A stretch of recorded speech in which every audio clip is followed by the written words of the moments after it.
बड़ा ऐलान। बंगाल में बीजेपी की सरकार बनी तो जून महीने से हर महिला के खाते में 3,000 रुपए। এই মাসের ক্যাবিনেটে আমরা আপনাদেরকে পয়লা জুনের আগে 3,000 টাকা করে আপনাদেরকে ঢুকাবো। এটা মিনিমাম আমরা বললাম 3,000 টাকা করে আমরা দেব। এটা আমাদের সংকল্পপত্র কমিটি সামগ্রিক বিষয় থেকে বাড়াতে পারে, কমবে না। नमस्कार, मैं रियांशी और आप देख रहे हैं खबर समय। ये दावा पश्चिम बंगाल विधानसभा में विपक्ष के नेता शुवेंदु अधिकारी ने किया है। शुवेंदु अधिकारी ममता बनर्जी की सरकार द्वारा पेश किए गए अंतरिम बजट पर प्रतिक्रिया दे रहे थे। कल मुख्यमंत्री ममता बनर्जी की सरकार ने राज्य विधानसभा में अंतरिम बजट प्रस्तुत किया था।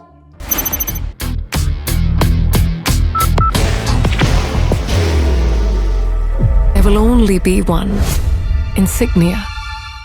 मुख्यमंत्री ममता बनर्जी की सरकार द्वारा विधानसभा में पेश किए गए अंतरिम बजट की दो प्रमुख बातों की चर्चा पूरे राज्य में हो रही है।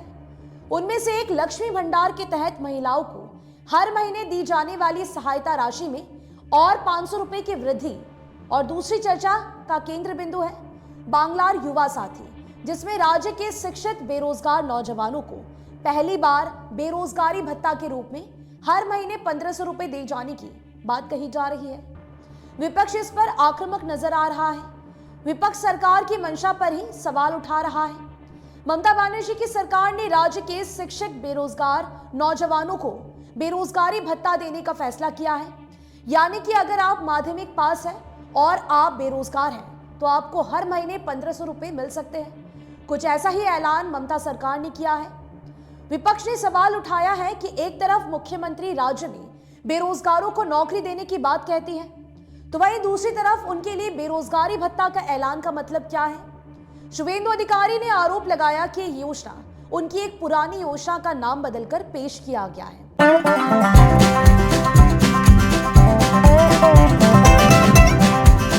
ड्रीमलैंड अम्यूजमेंट पार्क नियर फुलबाड़ी बैरेज, सिलीगुड़ी। उन्होंने कहा कि जब तक ये योजना लागू होगी तब तक उनकी सरकार सत्ता में रहेगी ही नहीं। एक तरफ टीएमसी ने अंतरिम बजट को जनता का बजट बताया है, तो वहीं दूसरी तरफ विपक्ष ने इसे चुनावी बजट करार दिया है। दोनों ओर से घमासान जारी है। आपको बता दें कि राज्य सरकार ने राज्य में 21 से 41 साल यानी कि 40 साल तक की उम्र के माध्यमिक पास शिक्षित बेरोजगार नौजवानों को हर महीने बेरोजगारी भत्ता के रूप में 1,500 रुपए देने का फैसला किया है।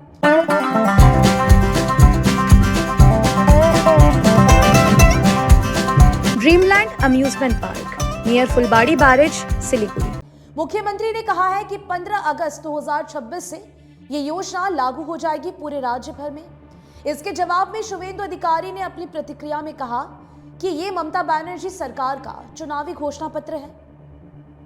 उन्होंने मीडिया को संबोधित करते हुए कहा है कि अगर उनकी पार्टी की सरकार सत्ता में आती है तो पहले ही कैबिनेट बैठक में राज्य की महिलाओं को हर महीने 3,000 रुपए देने का प्रस्ताव पास होगा और 1 जून से उनके खाते में सरकार हर महीने 3,000 रुपए ट्रांसफर करेगी। ये बहुत बड़ा ऐलान उन्होंने किया है।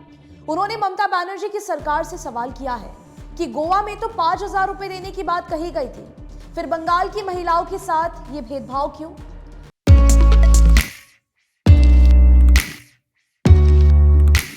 मनोकामना हॉस्पिटल, इस्कॉन मंदिर रोड, सेवक रोड, सिलीगुड़ी। वहीं माकपा के नेता सुजन चक्रवर्ती ने भी ये सवाल उठाया है। उन्होंने ममता बनर्जी और उनकी सरकार पर कटाक्ष करते हुए कहा कि ये बजट चुनावी बजट है और वोट बैंक को बनाए रखने के लिए सरकार ने बजट प्रस्तुत किया है। उन्होंने कहा है कि राज्य की महिलाओं को मासिक भत्ता के रूप में 3,000 रुपए से लेकर 4,000 रुपए तक दिया जाना चाहिए, क्योंकि उनकी तरफ से गोवा में महिलाओं को 5,000 रुपए देने की बात कही गई थी। विपक्ष की प्रतिक्रिया के जवाब में तृणमूल कांग्रेस के प्रवक्ता कुणाल घोष ने कहा है कि हर राज्य की जनसंख्या और टैक्स स्ट्रक्चर अलग अलग होता है। विपक्ष को इसकी कोई समझ ही नहीं है। बजट की तारीफ करते हुए टीएमसी की ओर से कहा गया है कि ये आम जनता का बजट है।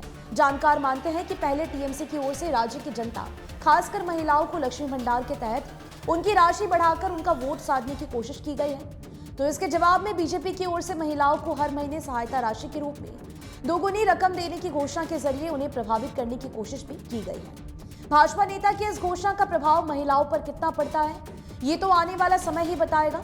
परंतु भाजपा नेता शुवेंदु अधिकारी की घोषणा सुर्खियों में जरूर है। Nations march with pride, flags held high. Dr. Suborno Bose sets the vision.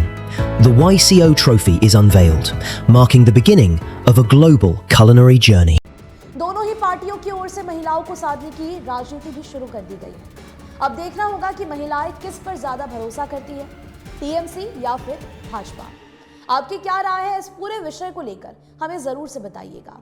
मुझे दीजिए इजाजत। आपको बता दें कि आपके लिए खबर हमारे प्रतिनिधि सुरेंद्र श्रीवास्तव द्वारा लिखी गई है। आप हमारी खबरों को YouTube पर भी देख सकते हैं। हर समय खबर समय। धन्यवाद।